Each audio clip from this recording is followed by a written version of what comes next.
اعوذ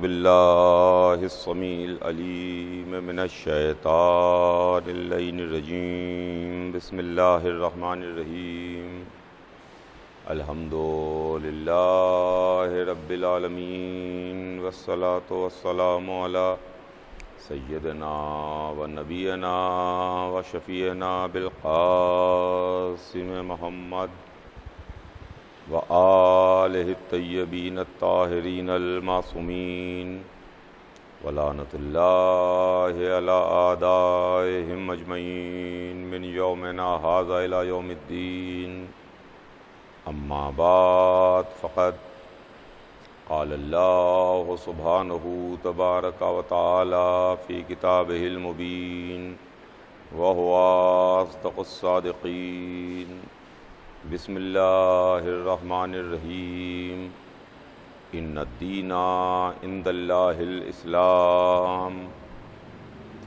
خداوند عالم قرآن مجید میں ارشاد فرماتا ہے کہ یقیناً دین اللہ کے نزدیک اسلام ہے۔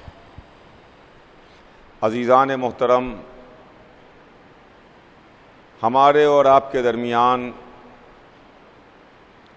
ایک گفتگو کا سلسلہ جس کا عنوان تاریخ ہدایت اور سلسلہ ہدایت ہے، اس کا آغاز چاند رات سے ہوا جو آج اپنی اختتامی منزل کو پہنچ رہا ہے۔ میں نے آپ کی خدمت میں اس عشرہ محرم میں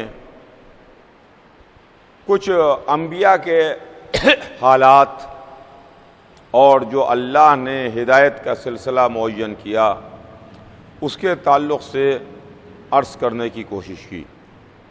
سب سے پہلے میں آپ تمام حضرات کا شکر گزار ہوں کہ آپ حضرات نے بڑی محبت کے ساتھ، بڑی دلچسپی کے ساتھ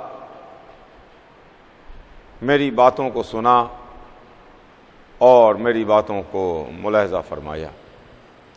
عزیزان گرامی، یہ سرکار سید الشہداء حضرت امام حسین علیہ السلام کا کرم ہے، یہ ان کا لطف ہے، یہ ان کی عطا ہے، اور یہ ان کی نالین مبارک کا صدقہ ہے۔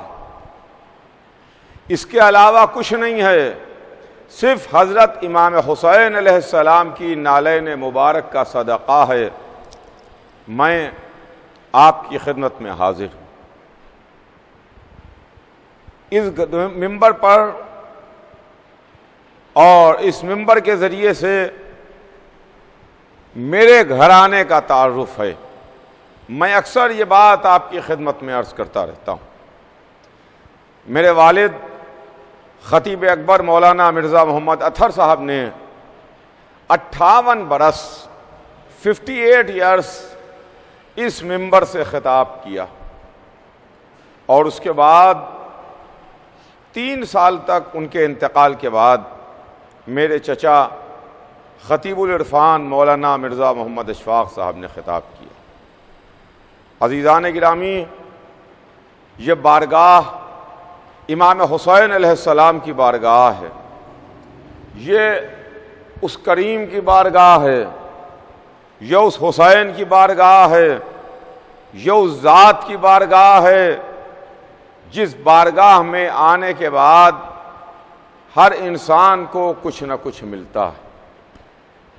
ہر انسان کو کچھ نہ کچھ ملتا ہے، شرط یہ ہے کہ وہ خلوص کے ساتھ، محبت کے ساتھ، عقیدت کے ساتھ اس بارگاہ میں گردن جھکا کے آ جائے، اس واسطے کہ یہ در اہل بیت ہے، یہ در علی کا در ہے، یہ ڈیوڑی فاطمہ زہرا کی ڈیوڑی ہے، یہ دروازہ امام حسن اور امام حسین علیہ السلام کا دروازہ ہے۔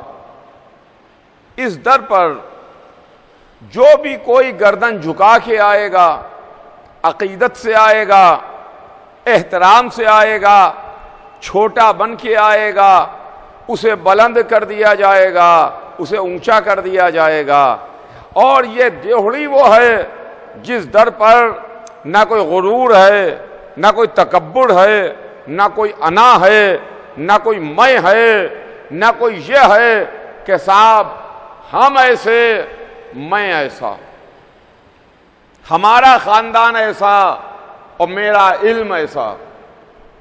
عزیزوں، وہ اور لوگ ہوں گے، وہ اور گھرانے ہوں گے، وہ اور ڈیوڑیاں ہوں گی جہاں انسان بڑے غرور کے ساتھ، تکبر کے ساتھ آتا ہے۔ لیکن یہ در اہل بیت ہے، یہاں فرشتے بھی آتے ہیں تو یہ کہتے ہوئے نہیں آتے کہ ہم ملک ہیں، ہم فرشتے ہیں، ہم تو اللہ کی یہاں سے عبادت کرتے ہیں اور ہم آئے ہیں بڑے غرور کے ساتھ۔ ایسا نہیں ہے۔ اس در پر، اس جوہڑی پر اگر ملائکہ بھی آتے ہیں، اگر فرشتے بھی آتے ہیں تو کبھی یہ کہتے ہوئے نہیں آئے کہ ہم تو ملک ہیں، ہم تو فرشتہ ہیں۔ آئے تو کبھی مسکین بن کے آئے، کبھی یتیم بن کے آئے، کبھی اسیر بن کے آئے، کبھی سائل بن کے آئے، کبھی خیاط بن کے آئے۔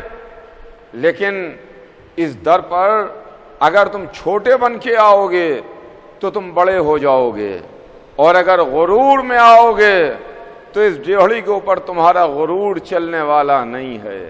آپ نے دیکھا کہ یزید کو بڑا ناز تھا، یزید کو بڑا گھمنڈ تھا، یزید کو بڑا غرور تھا، اپنی حکومت پر ناز تھا، اپنے لشکر پر غرور تھا، اپنی دولت پر بڑا گھمنڈ تھا، اپنے تخت و تاج کے اوپر بڑا ناز کر رہا تھا۔ بہت بڑی دنیا کے اوپر یزید کی حکومت تھی، جو اس وقت کی موجودہ دنیا تھی۔ آج سے 1400 برس پہلے اس میں آدھی سے زیادہ دنیا پر یزید کی حکومت تھی۔ آج کسی کے پاس اتنی بڑی حکومت نہیں ہے جتنی بڑی حکومت آج سے 1400 برس پہلے یزید کے پاس تھی۔ مگر بڑے غرور کے ساتھ، بڑے گھمنڈ کے ساتھ، بڑے رعب اور دبدبے کے ساتھ، بڑی میں اور انا کے ساتھ حسین ابن علی کے سامنے سوال بیعت لے کے آیا کہ حسین یا بیعت کر لو یا سر دے دو۔ حسین کے سامنے سوال بیعت کیا تھا، بڑا غرور تھا، بڑا تکبر تھا، لیکن آپ نے دیکھ لیا 1400 برس ہو گئے، آج کوئی یزید کا نام لینے والا نہیں ہے، آج کوئی یزید کو ماننے والا نہیں ہے۔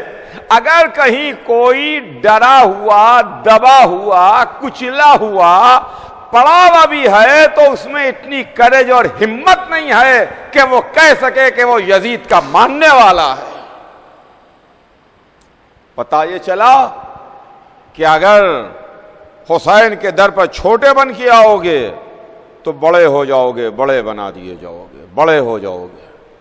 تو عزیزان گرامی، میں آپ تمام حضرات کا بہت شکر گزار ہوں، اور عزیزوں بس چند منٹ آج آپ کی خدمت میں عرض کر کے اپنی بات کو مختصر کروں اور اپنی بات کو تمام کروں، اس لیے کہ آج نویں محرم کا سورج ڈوب چکا اور یہ رات شب عاشور ہے۔ شب عاشور یہ مجلس منعقد ہو رہی ہے۔ کل میں آپ کی خدمت میں عرض کر رہا تھا کہ رسول اللہ کے بعد جس سلسلے کا آغاز ہوا وہ سلسلہ امامت کا سلسلہ ہے، وہ سلسلہ ہے کہ جس نے رسالت کے بعد ہماری ہدایت کی ہے، ہماری رہبری کی ہے، ہم کو صراط مستقیم بتایا ہے، ہمیں سیدھا راستہ بتایا ہے، ہمیں اندھیروں سے نکال کے روشنی کی طرف لائے، ہمیں گمراہی سے نکال کے راہ ہدایت پر لے کے آئے، ہمیں جہنم سے نکال کے جنت کے راستے پر لے کے آئے۔ رسالت حضور سرور کائنات پر تمام ہو گئی۔ 18 ذی الحج سن 10 ہجری کو دین مکمل ہو گیا۔ اب اس کے بعد ذمہ داری ہدایت کی امامت کے حوالے تھی، ہدایت کی ذمہ داری علی کے حوالے تھی، ہدایت کی ذمہ داری حسن کے حوالے تھی، ہدایت کی ذمہ داری حسین کے حوالے تھی۔ ہم نے بعد رسول کسی دوسرے کی ڈیہڑی پر نہیں گئے، کسی دوسرے در کو نہیں چنا، کسی دوسری ڈیہڑی کو نہیں چنا۔ ایک اصول یاد رکھیے گا، رہبری اور ہدایت کے لیے یہ اصول ہے کہ اللہ نے جو رہبر بھیجے، توجہ چاہوں گا عزیزان گرامی میں اپنی بات کی، اللہ نے جو ہادی بھیجے، جو رہبر بھیجے، جو جن کو منتخب کر کے ہماری ہدایت کے واسطے بھیجا، ان کا سلسلہ یہ ہے، ان کے آنے کی ترتیب یہ ہے، ان کے متعلق یہ ہے کہ آنے والا رہبر یا تو اپنے پہلے والے سے مرتبے میں بڑا آیا، سنیے گا، یا تو آنے والا رہبر اپنے آنے میں اپنے پہلے والے رہبر سے مرتبے میں بڑا آیا، پہلے سے بڑا آیا، یا پہلے کے برابر آیا۔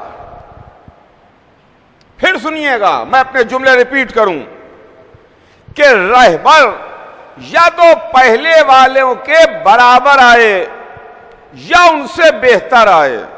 اس لیے کہ جو گراف بن رہا ہے، حضرت آدم سے جو گراف بنا، ہدایت کا گراف بنا، اس ہدایت کے گراف میں یا تو پہلے والے کے جیسے آئے یا پہلے والے سے بلند آئے، پہلے والے سے افضل آئے۔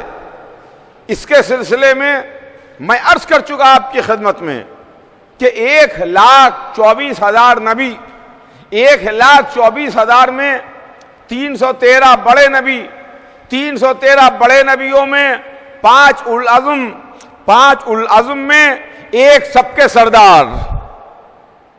توجہ چاہوں گا عزیزان گرامی، آدم آئے، نوح آئے، ابراہیم آئے، موسیٰ آئے، عیسیٰ آئے، حضور سرور کائنات آئے، اور بھی نبی آئے جن میں تھوڑے سے نبیوں کے نام قرآن نے ریکارڈ کر کے ہم کو سنائے ہیں، جو ہمارے پاس موجود ہیں۔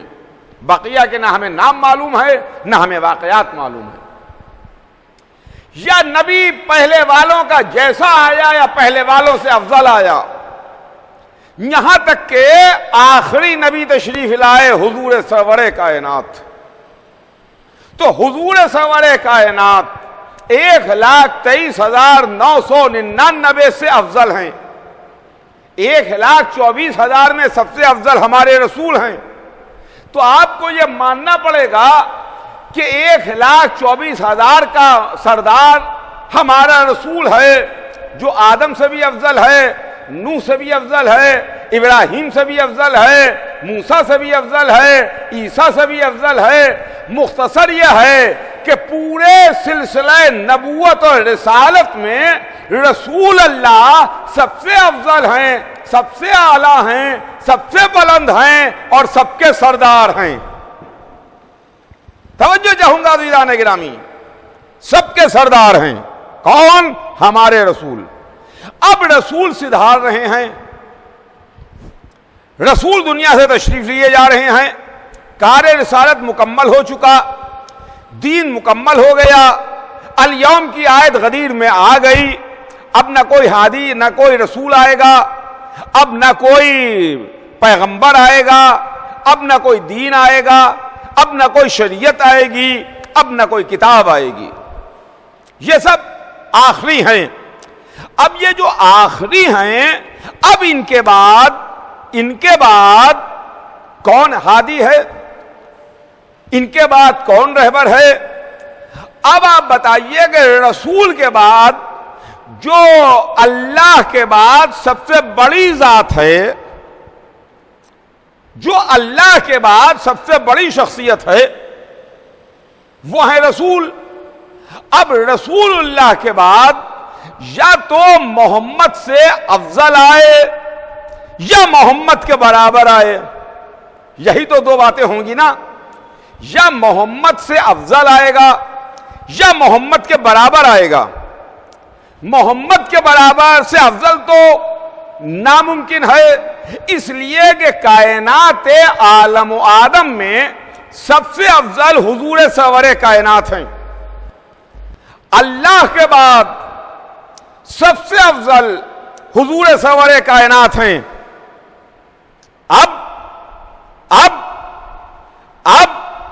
توجہ چاہوں گا، جب سب سے افضل رسول اللہ ہیں تو اب ان سے افضل تو ناممکن ہے، تو رسول کے بعد جو ہادی آئے گا، رسول کے بعد جو رہبر آئے گا، رسول کے بعد جو ہدایت کا سلسلہ چلے گا، اس میں محمد کا جیسا نظر آئے گا، جو محمد کا جیسا ہوگا وہ آئے گا۔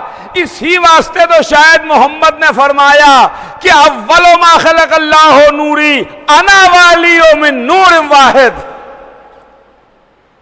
صلوات بھیج دے محمد آل محمد پر۔ انا والی من نور واحد، میں اور علی دونوں ایک نور سے ہیں، ایک نور سے ہیں۔ تو رسول کے بعد سلسلہ ہدایت، رسول کے بعد سلسلہ رہبری، رسول کے بعد سلسلہ ہدایت بالکل ویسا ہی چلے گا کہ جیسے محمد تھے، جیسے محمد تھے۔ اس لیے کہ دیکھیے رسول ہیں سب سے بڑے، رسول ہیں قرآن، تو قرآن کے اوپر کوئی کتاب نہیں رکھی جاتی، قرآن پر جب بھی رکھا جاتا ہے قرآن ہی رکھا جاتا ہے، قرآن پر کبھی کتاب نہیں رکھی جاتی، قرآن پر جب بھی رکھا جائے گا قرآن ہی رکھا جائے گا، کتاب نہیں رکھی جائے گی۔ ہم نے رسول کی زندگی میں دیکھ لیا، قرآن پر قرآن ہی نظر آیا، کبھی کتاب نظر نہیں آئی۔ اگر یقین نہ آئے تو میرے ساتھ کعبے میں چل کے فتح مکہ میں بت شکنی میں دیکھ لیجئے، یا غدیر کے میدان میں دیکھ لیجئے، یا مسجد میں رسول جب مرکب بنے ہیں، شبیہ ناقہ بنے ہیں، تب دیکھ لیجئے۔ قرآن پر قرآن ہے، رسول کی گود میں علی ہیں، رسول کے ہاتھوں پر علی ہیں، رسول کے دوشت پر علی ہیں، رسول سجدے میں ہیں، حسین پشت پر ہیں، رسول شبیہ مرکب ہیں، حسن حسین دونوں پشت پر ہیں۔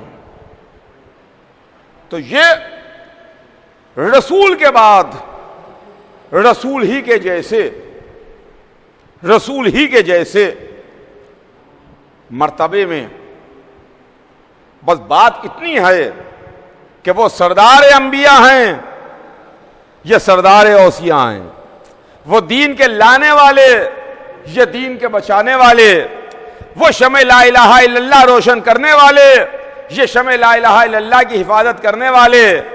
انہوں نے اللہ کے پیغام کو پہنچایا، انہوں نے اللہ کے پیغام کو بچایا۔ رسول وہ ہیں جو بغیر وحی کلام نہیں کرتے، بغیر وحی بولتے نہیں۔ یہ امام وہ ہیں جو چاہتے ہی نہیں مگر وہی جو اللہ چاہتا ہے، جو اللہ چاہے۔ تو عزیزان گرامی، یہ سلسلہ رسول کے بعد امامت کا چلا، اور رسول کے بعد جو سلسلہ چلا اس سلسلے میں ہمارے پاس 12 تصویریں ہیں، ہمارے پاس 12 کردار ہیں، ہمارے پاس 12 ہادی ہیں، ہمارے پاس 12 رہبر ہیں، ہمارے پاس 12 امام ہیں، ہمارے پاس 12 ولی ہیں، ہمارے پاس 12 منتخب کردہ پروردگار ہیں، جو دیکھنے میں تو 12 نظر آ رہے ہیں، حقیقت میں ایک ہیں، حقیقت میں ایک ہیں.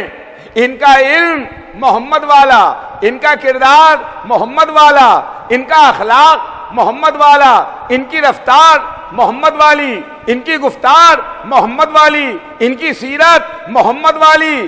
اگر آپ ان کو دیکھنا چاہتے ہیں تو اگر آپ ان کو دیکھیں تو یوں محمد نظر آ رہے ہیں، اور علی بستر محمد پر چادر اوڑھ کے سو جائیں تو کافر کہیں کہ یہ محمد سو رہے ہیں، یہ محمد آرام کر رہے ہیں. اگر چادر کا پردہ آ جائے تو کوئی پہچان نہ سکے کہ علی کون ہے، محمد کون ہے، علی کون ہے، رسول کون ہے. یہاں تو رسول ہجرت کر کے چلے گئے، بستر رسول پر علی چادر اوڑھ کے سو گئے، اور رات بھر کافر سمجھ ہی نہ پائے کہ بستر پر محمد سو رہے ہیں کہ بستر پر علی سو رہے ہیں. وہ تو صبح کو جب علی نے چادر الٹی تب کافروں کو پتا چلا کہ محمد تو چلے گئے، علی بستر پر سو رہے ہیں. عزیزان گرامی، یہ سلسلہ ہے خدا کی قسم. اور ہمارے پاس وہ 12 معصوم کیریکٹر ہیں، ہمارے پاس وہ 12 معصوم کردار ہیں کہ جن کرداروں نے حضور سرور کائنات کے لائے ہوئے پیغام کو، رسول اللہ کے لائے ہوئے دین کو پھیلایا بھی ہے، بچایا بھی ہے. دیکھیے، پھیلایا بھی ہے اور انہوں نے بچایا بھی ہے. علی ابن ابی طالب علیہ السلام بے شک ہماری جان فدا اور ہماری جان نثار. آپ غور کیجئے، آج علی کی دشمنی کم نہیں ہے. 1400 برس ہو گئے مگر علی کی دشمنی میں کوئی کمی نہیں ہوئی ہے. کل بھی زمانہ علی کا مخالف تھا، آج بھی زمانہ علی کا مخالف ہے. کل علی کی ذات کی مخالفت تھی، آج علی کے فضائل کی مخالفت ہے. کل علی کی ذات اچھی نہیں لگ رہی تھی، آج علی کے معجزات اچھے نہیں لگ رہے ہیں. لیکن مولا علی نے رسول کے ساتھ ساتھ پورے دین کی تبلیغ میں شرکت کی ہے. اس لیے کہ بس جلدی آپ کی خدمت میں عرض کروں اور بات کو وقت کے اندر تمام کروں. دعوت عشیرہ میں رسول نے اسلام کو پھیلایا، آغاز اسلام ہوا، اور غدیر کے میدان میں دین مکمل ہوا. اس بیچ مکے کی زندگی ہے، مدینے کی زندگی ہے، امن کے حالات ہیں، جنگ کے حالات ہیں، لڑائیاں بھی اسی میں ہیں، بدر بھی اسی میں ہے، احد بھی اسی میں ہے، خندق و خیبر بھی اسی میں ہیں، فتح مکہ بھی اسی میں ہے. پورا دین، پورا مذہب اسی کے درمیان ہے، اسی کے درمیان ہے. اور وہ ہے دعوت عشیرہ سے میدان غدیر. کسی بھی مسلمان سے پوچھیے آپ کہ ہمارے حضور نے دین کب شروع کیا، آغاز کب کیا، تو ہر مسلمان کہے گا کہ ہمارے حضور نے، رسول اللہ نے شمع رسالت کو، شمع توحید کو روشن کیا دعوت عشیرہ میں. اس میں انہوں نے اللہ کو بتایا، اپنے کو بتایا، اور دین مکمل ہوا میدان غدیر میں. اس میں کوئی اختلاف نہیں ہے. یہی کہنا تو ہمارا آپ سے ہے کہ رسول اللہ نے دعوت عشیرہ سے اسلام شروع کیا اور میدان غدیر میں دین مکمل کیا. رسول کی 23 برس کی تبلیغی زندگی میں دعوت عشیرہ سے لے کے میدان غدیر تک ایک لمحے کے لیے آپ دکھا دیجئے کہ رسول سے علی الگ ہوئے ہوں، رسول سے علی الگ ہوئے ہوں. دعوت عشیرہ میں بھی علی ہیں، شب ہجرت بھی علی ہیں، بدر میں علی ہیں، احد میں علی ہیں، خندق میں علی ہیں، خیبر میں علی ہیں، فتح مکہ میں علی ہیں، مسجد میں علی ہیں، کعبے میں علی ہیں، قرآن میں علی ہیں، حدیث میں علی ہیں، دوش محمد پر علی ہیں، غدیر کے میدان میں علی ہیں. ہر جگہ علی ہیں، علی کی ذات ہے. لیکن بس ایک ٹیسٹ پیس ہے، بس آخری بات اور بات کو تمام کروں، بس ایک ٹیسٹ پیس ہے، جیسے دیگ میں چاول ٹٹولا جاتا ہے، ایک چاول، ویسے ہی 23 برس کی زندگی میں تبلیغی ایک موقع ایسا ہے کہ جس وقت رسول اللہ کے ساتھ علی نہیں ہیں، مائنس علی رسول ہیں، سنیے گا، توجہ چاہوں گا، مائنس علی رسول ہیں، وہ موقع کون سا ہے؟ آپ کو صرف یاد دلاؤں، جب رسول اللہ لشکر لے کے خیبر میں آئے تھے، خیبر میں رسول لشکر لے کے آئے، وہ موقع۔ تو عزیزان گرامی، ایک موقع، صرف اور صرف ایک موقع، جب رسول 39 دن تک خیبر میں موجود ہیں، علی نہیں ہیں، مائنس علی ہیں رسول۔ اب علی کیوں نہیں ہیں یہ اللہ کی مصلحت اللہ جانے، رسول جانے۔ کوئی کہتا ہے کہ آشوب چشمے مبتلا تھے، کوئی کہتا ہے کہ مدینے میں تھے، آنکھوں میں تکلیف تھی اس واسطے نہیں تشریف لائے، لیکن بہرحال فیکٹ یہ ہے، حقیقت یہ ہے کہ 39 دن تک رسول اللہ کے ساتھ خیبر میں مولا علی نہیں تھے۔ تو 39 دن جب علی نہیں تھے تو لشکر اسلام کا عالم کیا ہوا؟ لشکر اسلام کی کیفیت کیا ہوئی کہ میدان میں لشکر جا رہا ہے، واپس آ رہا ہے، سردار جاتا ہے، ناکام واپس آتا ہے، لشکر میدان میں جاتا ہے، ناکامی کے ساتھ واپس آتا ہے، اور رسول کی خدمت میں آ کے دونوں ایک دوسرے پر الزام تراشیاں کرتے ہیں۔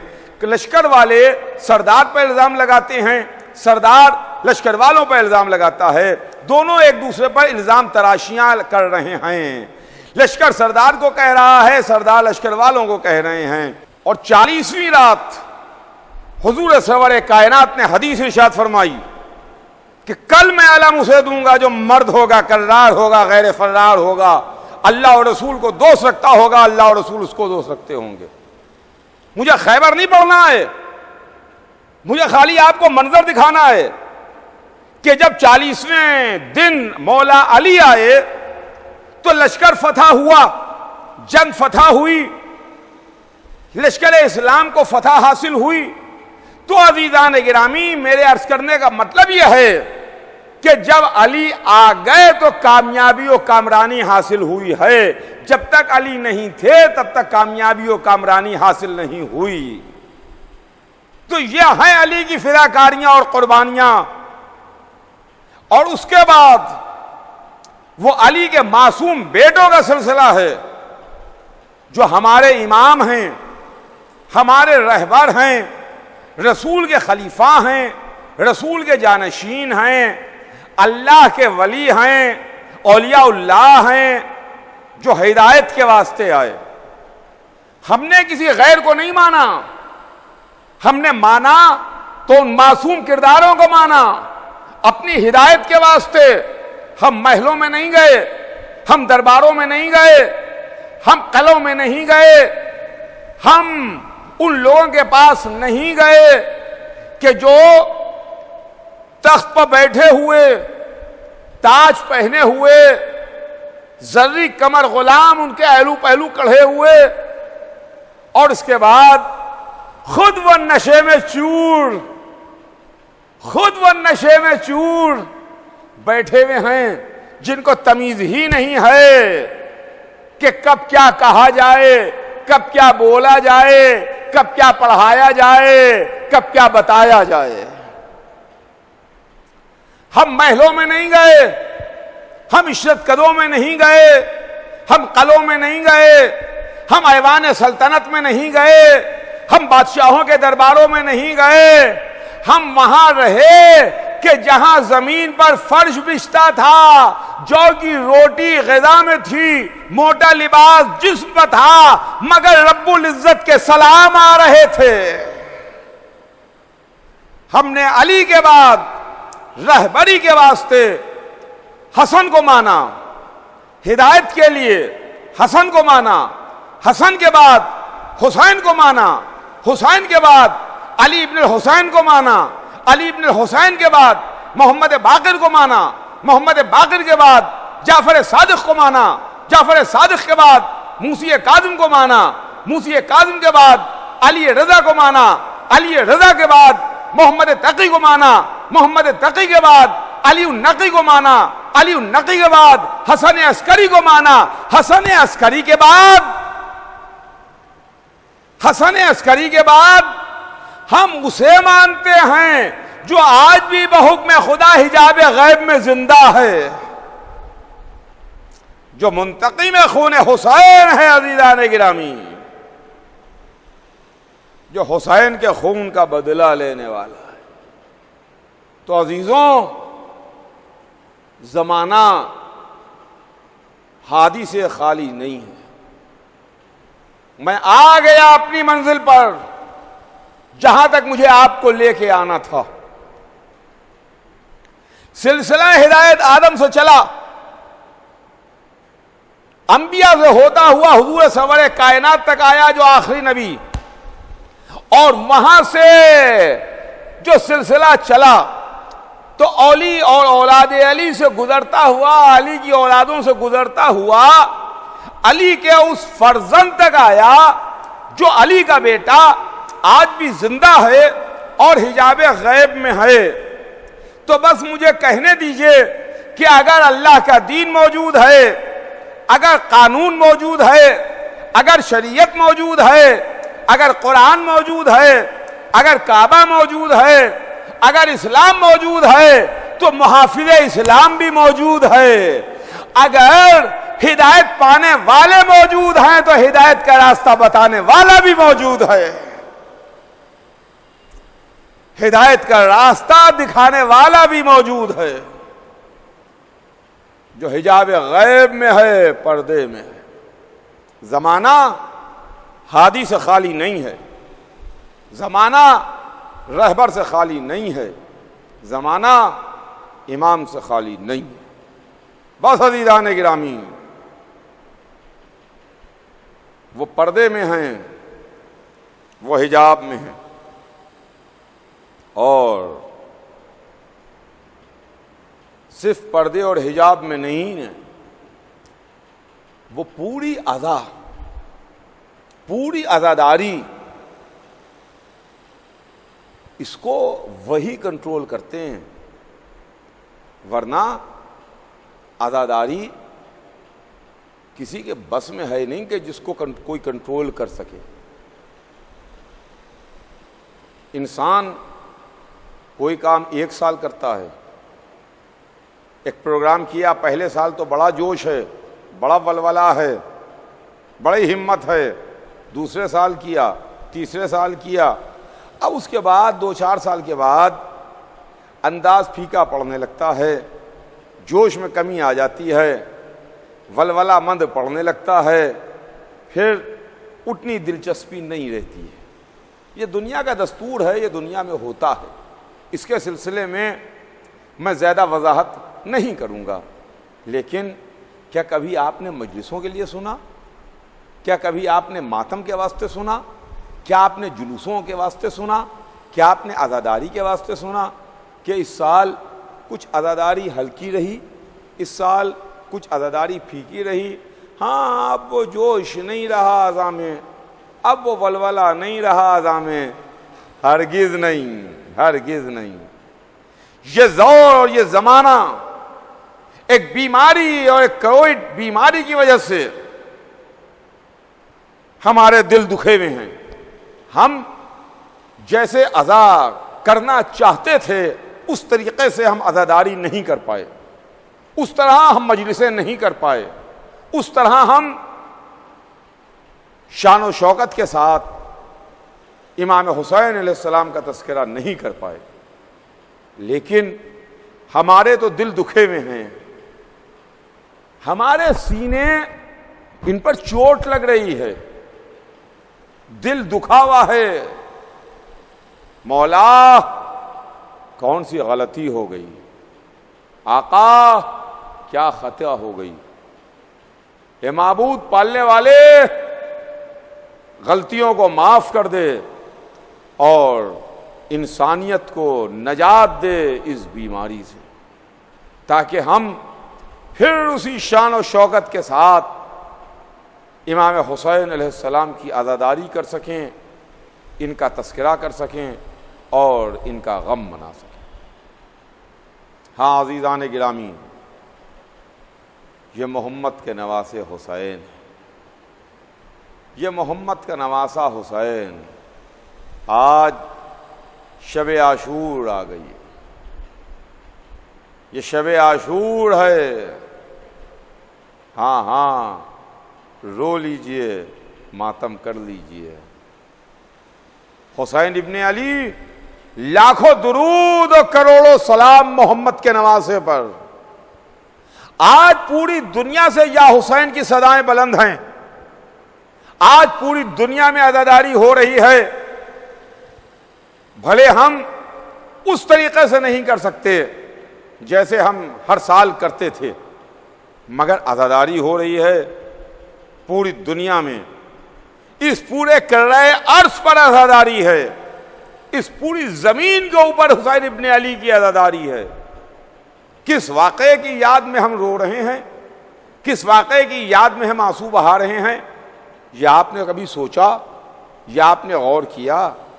وہ واقعہ جو آج سے 1400 برس پہلے سرزمین کربلا پر ہوا تھا، وہ لڑائی جو آج سے 1400 برس پہلے ایک دوپہر میں نہر فرات کے کنارے لڑی گئی، جہاں ایک طرف لاکھوں کا لشکر تھا، دوسری طرف چند پیاسے تھے، جہاں ایک طرف تیر و تلواریں تھیں، حکومت تھی، لشکر تھا، پانی سے سیلاب یہاں سے وہاں تک سپاہی اور لشکر موجود تھے، اور دوسری طرف پیاس تھی، بھوک تھی، مگر کسی کی زبان پر شکوہ نہیں تھا کہ ہم بھوکے ہیں، کسی کی زبان پر یہ شکایت نہیں تھی کہ ہم پیاسے ہیں۔ ہاں ہاں کسی کو بھوک و پیاس کا شکوہ نہیں تھا، فکر تھی تو حسین کی فکر تھی، فکر تھی تو محمد کے نواسے کی فکر تھی، فکر تھی تو زہرا کے لال کی فکر تھی جس کو فاطمہ نے چکیاں پیس پیس کے پالا تھا۔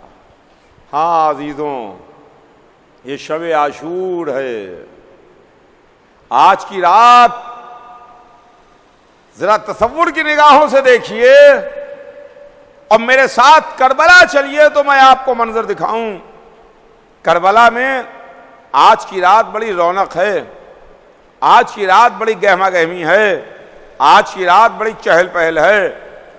اگر یہ لشکر بھوکا ہے تو ہوا کرے، پیاسا ہے تو ہوا کرے، مگر یہ عبادت الہی میں مصروف ہیں، یہ اللہ کی عبادت کر رہے ہیں۔ کوئی عبادت کر رہا ہے، کوئی رہوار لیے ہوئے خیام حسینی کی حفاظت کر رہا ہے، کوئی تلوار پر سیخل کر رہا ہے۔ اس طریقے سے رات گزر رہی ہے، اس طریقے سے رات تمام ہو رہی ہے۔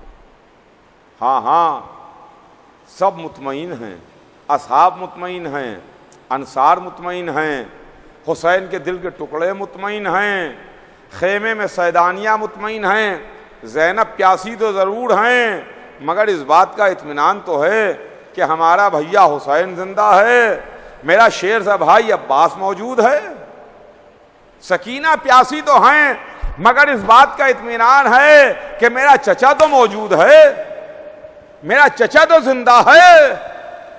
لیکن آج کی رات کے بعد جب کل کی رات آئے گی تو منظر بدل چکا ہوگا، نہ خیمے ہوں گے، نہ قناتیں ہوں گی، نہ اصحاب ہوں گے، نہ انصار ہوں گے، نہ دل کے ٹکڑے ہوں گے، سب اپنی جانیں قربان کیے ہوئے مقتل میں سو رہے ہوں گے، اور فاطمہ زہرا کے گریے کی صدا آ رہی ہوگی، میرے لال حسین، ارے میرے لال حسین۔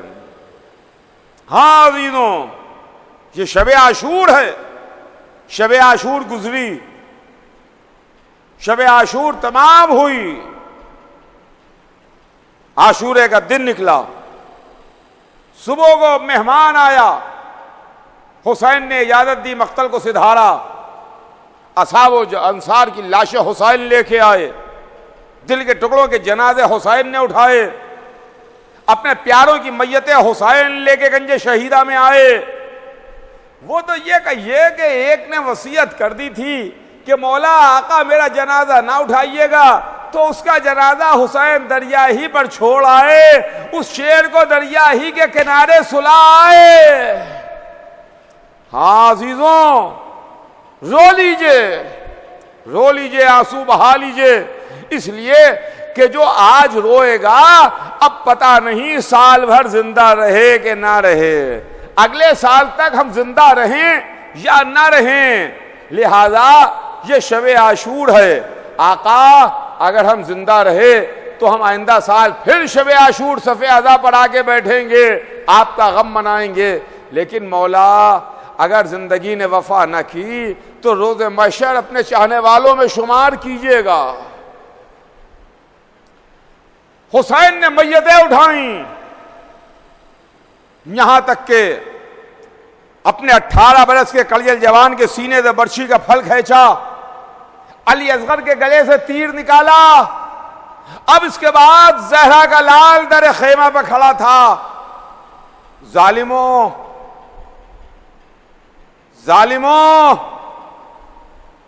ظالموں، تم کیا، تمہاری اوقات کیا، تمہاری مجال کیا، تمہاری حیثیت کیا، تمہاری ہمت کیا؟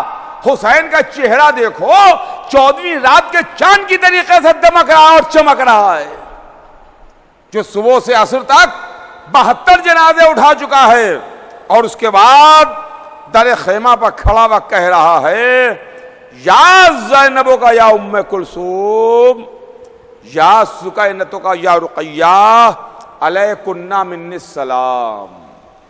اے زینب و ام کلثوم، اے سکینہ اور رقیہ، حسین کا سلام قبول کرو۔ ایک ایک بیوی کو حسین نے سلام کیا، اور آخر میں فرمایا کہ ماں کی کنیز فضہ تم پر بھی حسین کا آخری سلام۔ فضہ تڑپ کے در خیمہ پر آئی، کہا شہزادے کیا اسی دن کے واسطے گہوارہ جنبانی کی تھی؟ کیا اسی دن کے واسطے جھولا جھلایا تھا؟ ہاں عزیزوں، یہ شب عاشور ہے، رو لیجئے، ماتم کر لیجئے، کیا اسی دن کے واسطے جھولا جھلایا تھا؟ زینب کبریٰ در خیمہ پر آئیں، حسین کو لیے ہوئے زینب خیمے میں آئیں، حسین خیمے میں آئے، ایک ایک بیوی کو دیکھا، ایک ایک بیوی کو دیکھا، اور اس کے بعد جناب زینب فرماتی ہیں کہ بھیا یہ بیویاں آپ کو رخصت کرنا چاہتی ہیں، یہ بیویاں آپ کو آخری بار رخصت کرنا چاہتی ہیں۔ تو حسین نے پوچھا، اے بہن یہ سیدانیاں، یہ بیویاں یہ ہمیں کیوں کا رخصت کریں گی؟ تو جناب زینب نے جواب دیا، بھیا یہ ایک حلقہ بنا لیں گی، اس حلقے میں سے آپ گزر جائیے گا، اس حلقے میں آ کے آپ چلے جائیے گا۔ امام نے فرمایا بہن یہ مجھے منظور ہے۔ سیدانیوں نے ایک حلقہ بنایا، حسین اس حلقے میں آئے، سیدانیوں نے چاروں طرف سے حسین کو گھیرا، بیچ میں حسین، چاروں طرف سیدانیاں، جو ام لیلا ہیں، جو ام رباب ہیں، جو ام فروا ہیں، جو ام کلثوم ہیں، یہ سکینہ ہیں، یہ رقیہ ہیں، یہ میری ماں کے بعد مسند نشین فاطمہ زینب ہے۔ حسین نے ماما اتارا، ہاتھوں پر بلند کیا، پالنے والے انہیں میرے غم میں صبر دے دے۔ ابھی دعا تمام نہیں ہوئی کہ حلقہ ٹوٹ گیا، حسین حلقے سے باہر نکلے۔ اب شان یہ ہے عزیزوں، میں کیسے پڑھوں؟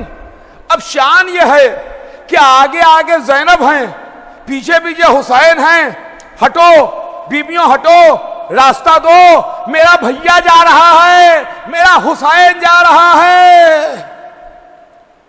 کہ ایک مرتبہ ایک خیمے میں لے کے آئیں، خیمے کا پردہ زینب نے ہٹایا، عابد بیمار لیٹے ہوئے تھے، بیمار بیٹا،